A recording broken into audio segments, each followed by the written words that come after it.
तो हमारी बात को ध्यान से सुनो।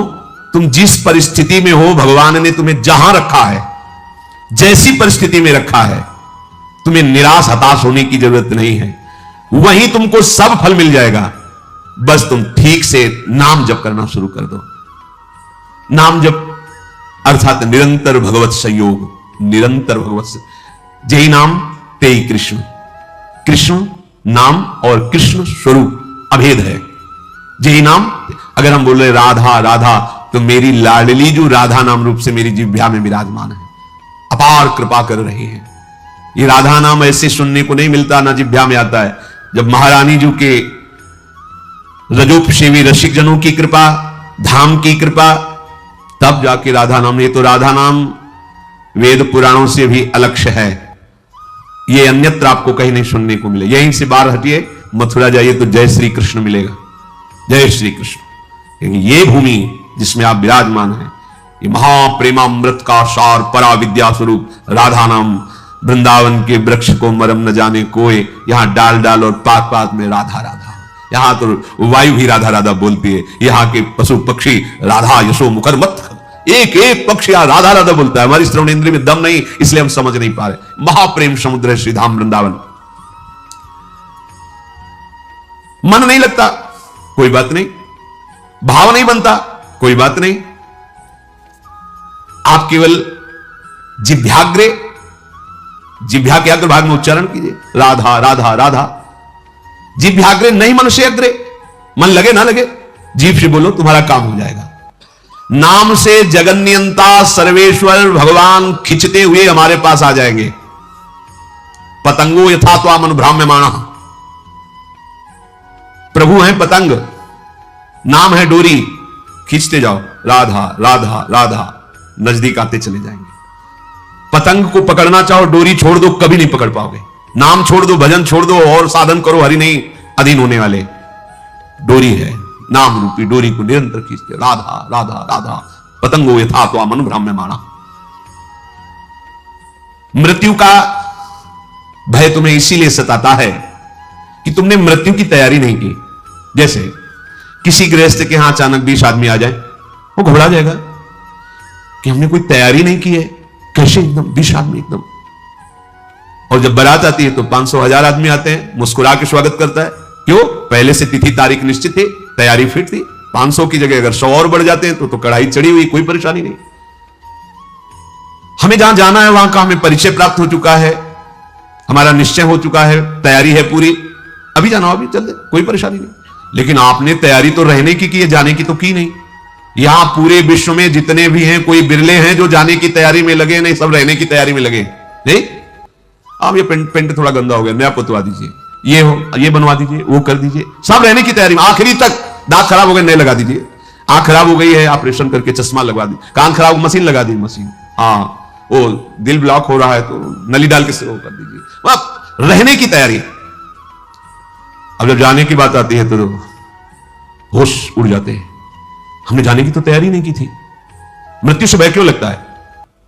क्योंकि तुमने जाने की तैयारी नहीं की। और जाना पक्का है।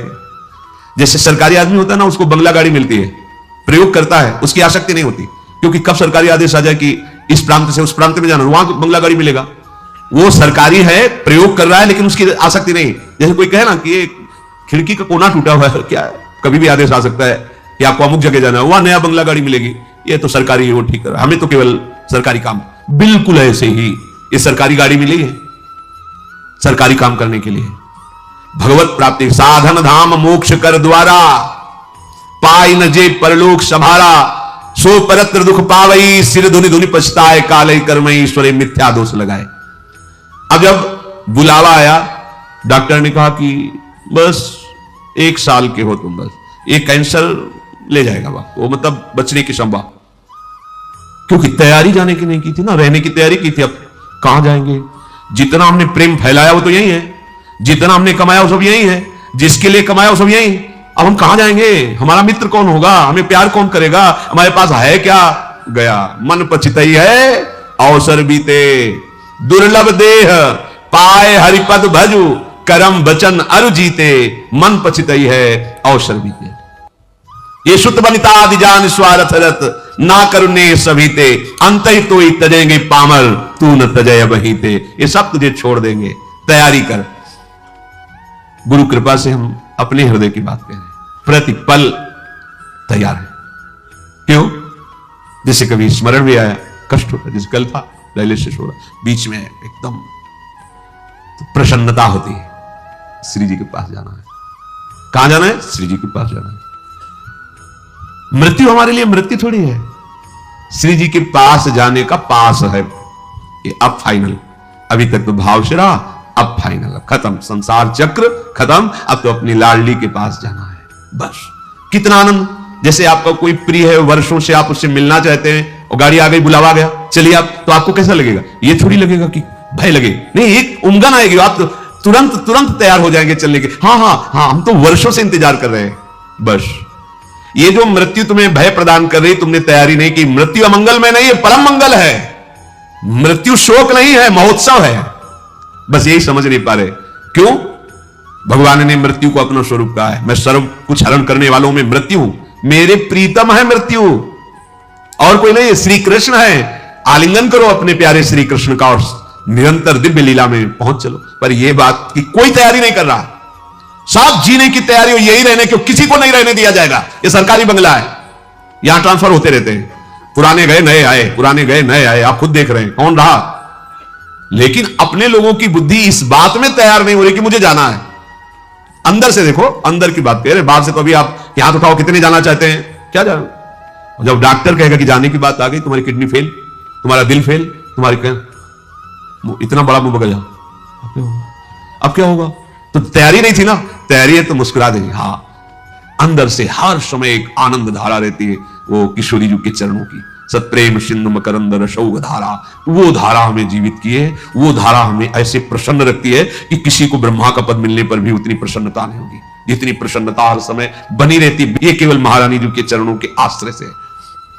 पूज्य बाबा कह रहे हैं कि आप कल्पना नहीं कर सकते कि आप कितना सुखी हो जाएंगे। वही बात देखो, बात तभी समझ में आती है जब स्थिति परिस्थिति में वो बात रहे।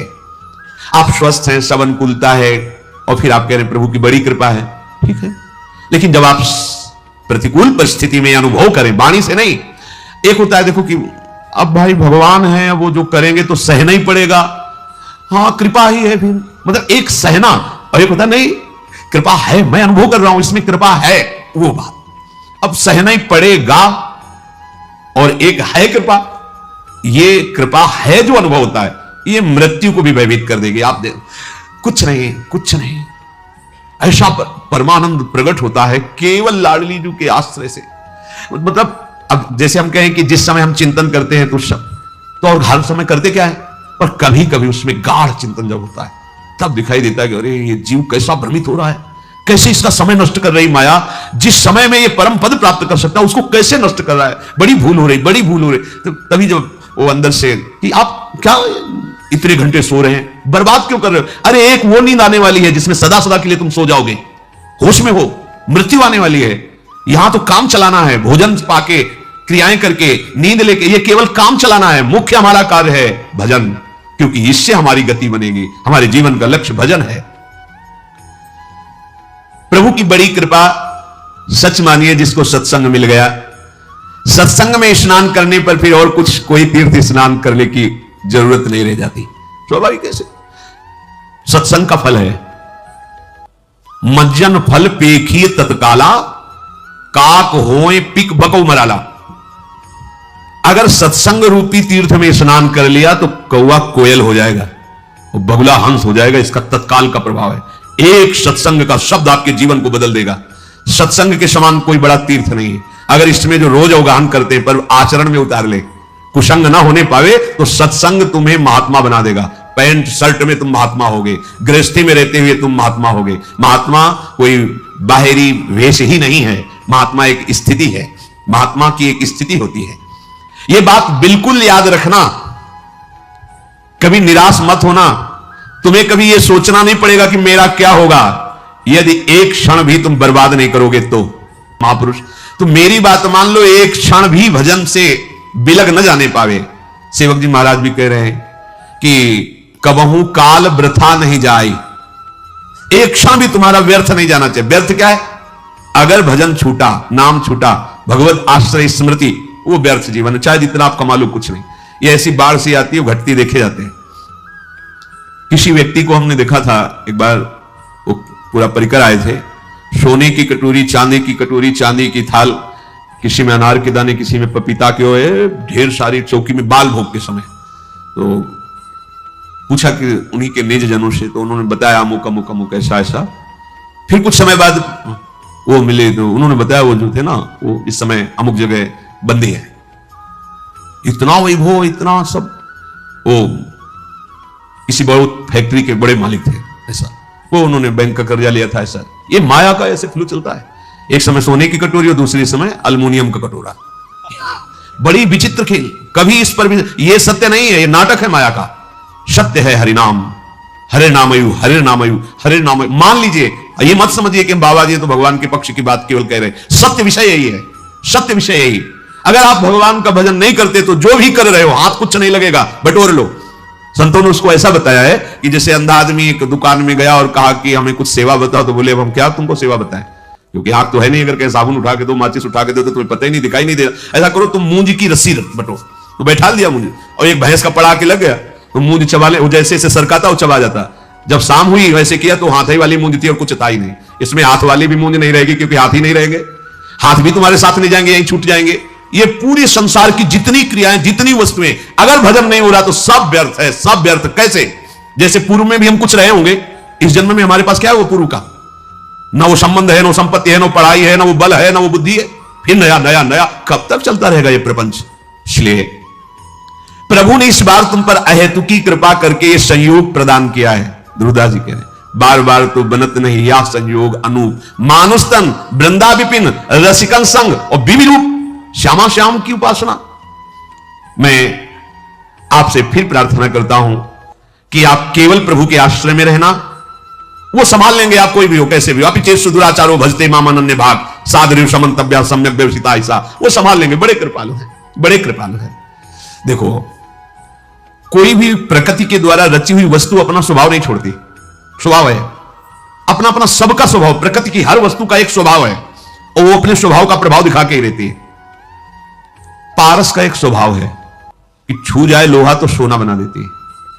अब वो पारस बहुत बड़े संयमी नियमी के घर का लोहा है, या बहुत बुरे आचरण करने वाले के घर का लोहा है, और अगर वो छू गई तो सोना बना देगी। ऐसे ही भगवान का नाम का एक स्वभाव है और उसका प्रभाव है। तुम कैसे हो इससे कोई मतलब नहीं है नाम को, जैसे पारस को कोई मतलब नहीं। सिर्फ लोहा, किसके घर का लोहा है, किस प्रयोग में आता था, इससे कोई मतलब नहीं। छुआ, स्वर्ण बना दिया। ऐसे ही नाम, तुम कौन हो, किसके घर के हो, कैसे आचरण वाले हो, कोई मतलब उसको नहीं। शुरू कर दो नाम जपना, वो आपको संभाल लेगा। पारस तो सोना बना देती है, लेकिन ये नाम नामी को अधीन करा देता है। सर्वलोक महेश्वर भगवान उसके अधीन हो जाते। सुमिर पवन सुत पावन नामू, अपने बस करी राखे रामू। और भगवान तो आपको प्यार कर ही रहे, क्योंकि भगवान कभी असत्य नहीं बोलते। भगवान कहते हैं सुहृदम सर्वभूतानाम, मैं समस्त भूतों का सुहृद हूं, बहुत प्यार करता हूं। तो हम भी तो है ना। तो यदि हम भजन करके प्रभु को अपना जीवन समर्पित कर दे तो हमारी जितनी मांगे हो सब अपने आप पूर्ण हो जाएंगी। केवल भजन करने वालों को ही अनुभव होता है कि भगवान हमें प्यार करते हैं। प्यार सबको करते हैं, सब मम प्रिय सब मम उपजाए। परम सुहृद सर्वलोक महेश्वर भगवान की दृष्टि में हम हर समय हैं, वो हमें देख रहे हैं। शास्त्र शीर्षा पुरखा सहस्राक्षा, हजारों नेत्रों से हमें देख रहे हैं। विश्वतस चक्षुर, पूरे विश्व में उनके नेत्र हैं, वो देख रहे हैं। मतलब एक छोटा सा अणु भी वो भगवान की दृष्टि से बच के नहीं जा सकता, सब भगवान देख रहे हैं। कितने सुख की बात है कि हमें भगवान देख रहे हैं। अवश्य आप ऐसा दृढ़ विश्वास करें तो आपको कभी प्रतिकूलता का मुख नहीं देखना पड़ेगा। आपको भगवान देख रहे हैं तो बोले कभी प्रतिकूलता का मुख नहीं देखना पड़ेगा। क्यों? क्योंकि जब आप ये देखोगे कि श्री भगवान देख रहे हैं तो आप पाप आचरण नहीं करोगे। सच्चा उपासक वही है जो हर समय देखता रहता है कि भगवान देख रहे हैं। दो शिष्य बनने के लिए एक संत भगवान के पास गए, वो कहा हम आपके शिष्य होना चाहते हैं, कंठी भी लाए, माला भी लाए, दे दीजिए। हाँ ठीक। 2 तरबूज मंगाए और कहा जाओ इन 2 तरबूजों को अलग अलग ले जाओ और ऐसी जगह इसको अमनिया करो, काटो जहां कोई देख ना रहा हो। ये गए, थोड़ी देर में काट के आ गए। महाराज जी बोले उसको भी आ जाने दो। वो शाम तक फिर आए समूचा लेके।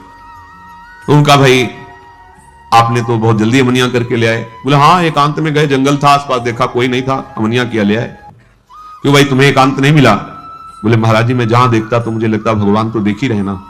आपके वचन थे कोई ना देखे, तो भगवान तो देख रहे ना। मुझे कोई ऐसी जगह नहीं दिखाई दी कि जहां भगवान ना देख रहे हो, इसलिए आपकी जो आज्ञा थी कोई ना देखे, तो इसलिए मैं नहीं काट पाया। तो उससे कहा तुम तरबूज खा लो और जाओ। और उसे कहा तुम आओ, तुम्हें हम दीक्षा देते हैं क्योंकि तुम इस बात के अधिकारी हो। वास्तविक परमार्थ का पथिक वही है जो सर्वत्र ये बात देखता है कि भगवान मुझे देख रहे हैं। जिस प्रेम से भगवान अधीन होते हैं वो प्रेम केवल नाम से प्रकट होता है। उस प्रेम का परिवसान कहीं और ना होने पावे, यह सूक्ष्म बात है। जब आप भजन करोगे तो आपके हृदय में एक आनंद उमगन होती, और अगर उसको संभाल नहीं पाए तो वही काम में नाना प्रकार के भोगों में वो फिसल जाएगी। इसीलिए साधु संग रूपी बाढ़ अत्यंत आवश्यक है। जब साधन की उमगन में हृदय द्रवित होने लगे भजन के प्रभाव से, तो बाहर से आपका स्वभाव कड़ुआ हो जाना चाहिए, उदासीन हो जाना चाहिए, गंभीर शांत। दूसरे को लगे कि हर समय जलता रहता है क्या, कैसे देखता है, ऐसा लगना चाहिए। गंभीर शांत, कोई बात जी, हिम्मत ना पड़े किसी की आपसे परिचय बनाने की, ऐसा स्वभाव बनाना चाहिए। ये हम एकांतिक बात अंदर की कहते हैं। जब आपका भजन बढ़ने लगे, आपके हृदय में अनुभव होने लगे कि विकार शांत हो रहे हैं, आनंद का अनुभव, भजन निरंतर चलने का प्रवाह आने लगा है, कुछ दिव्यता आने लगी, उतने ही आपको बाहर से उदासीन हो जाना चाहिए। बिल्कुल व्यवहार में ऐसा साबित नहीं करना चाहिए कि आप बहुत सरल आदमी हैं, आप बहुत ऐसे, बिल्कुल नहीं। ऐसा लगना चाहिए रुक्ष आदमी है क्या, इसमें प्रियता तो झलक ही नहीं रही, ऐसा। और बात करने के लिए एक बार सोचना पड़े किसी को कि इससे बात करना है।